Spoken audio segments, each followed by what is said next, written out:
Hello guys, সবার কি অবস্থা? আমি বাংলাদেশ জাতীয়বাদী যুবদলের সদস্য। আমার বাড়ির কাছে মফিল হলে আওয়ামী লীগ করে। ওর বাপের নাম মোহাম্মদ। আওয়ামী লীগ করে। আওয়ামী লীগ কেন? আজ হলে বাইরে পুলিশ প্রশাসন কি করছে? এদের বিরুদ্ধে ব্যবস্থা নেওয়া হোক। ওরা করে আওয়ামী লীগ করে, আমি হলে বিএনপি করি। আমি আসিলাম না বাড়িত, আমার বউ আওয়ামী লীগের একজন মানুষ মারে গেছে, মারে মারে যায়। আমি আমি একজন ভ্যান চালে আসলাম বাড়ি, তারই আমি প্রতিবাদ করতে গেছি তার বাড়িত। সে একটাই কয়, শুধু শুধু একটাই কয়, কয় হলে জয় বাংলার দেয় হলে স্লোগান হলে দিছে। এই কারণে এই কারণে এই কারণে আমার হলে ভ্যান যাওয়ার ঘাটা হলে ঘিরছে। ওরা আওয়ামী লীগ করে আর আমি করি বিএনপি করি।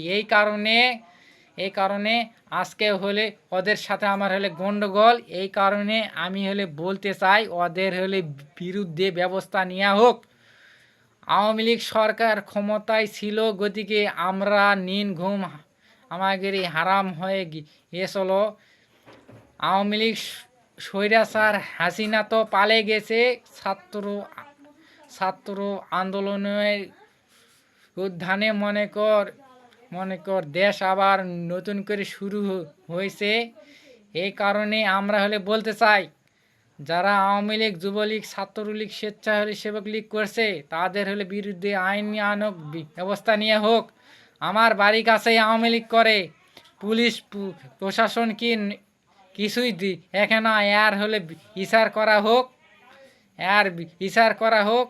মেম্বার চেয়ারম্যান আমি কালকে সকালে এনা নিয়ে আসবো। সকলেই আমার জন্য দোয়া করবেন। এবং কি আমার হলে চেয়ারম্যান জনাব, ভারপ্রাপ্ত চেয়ারম্যান জনাব, আমার রাষ্ট্রনায়ক জনাব দেশনায়ক তারেক রহমান আমার বাংলাদেশের মাটিতে ফিরবে ইনশাল্লাহ। সেদিন এই আওয়ামী লীগের বিচার করা হবে। বাড়ির কাছে আমার আওয়ামী লীগ করে আর আমরা এর প্রতিবাদ করি, গতিকে আমাকে হলে ধাক্কা মারে ফেলে দেয়, আমাকে আর হুমকি দিয়ে যায়। এরা হলে কি করব বলেন আপনারাই, প্রিয় দর্শক টিকটকবাসী। এই কারণে আমার ভিডিওটি বেশি বেশি শেয়ার করবেন, লাইক করবেন, কমেন্ট করবেন। দেখুন এই দাদি